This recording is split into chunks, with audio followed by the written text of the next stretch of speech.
Hello everyone, and today we're taking a closer look at a career trajectory that often gets simplified far too easily, because when people talk about Gökberk Demirci, they tend to reduce him to a single breakthrough moment, ignoring the layered progression that actually shaped his position in Turkish television.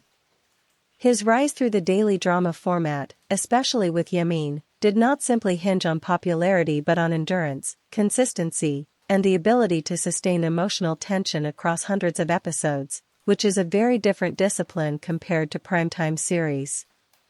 What makes his collaboration with Özge Yağız particularly interesting is that it occurred within a format often dismissed by critics, yet it generated one of the most discussed on-screen dynamics in its category.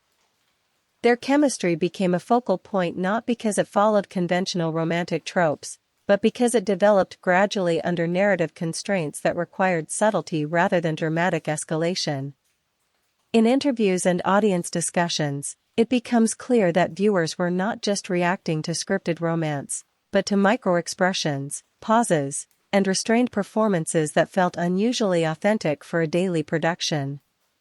At the same time, when Yağız exited the project and transitioned to different roles, including more mainstream productions, the divergence in their career path sparked ongoing comparisons about range, ambition, and industry positioning.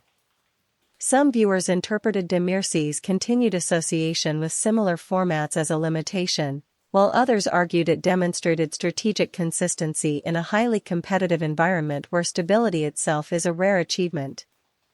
The conversation around them today is less about a single project and more about how two actors starting from the same narrative space can evolve in entirely different directions while still being linked in public perception.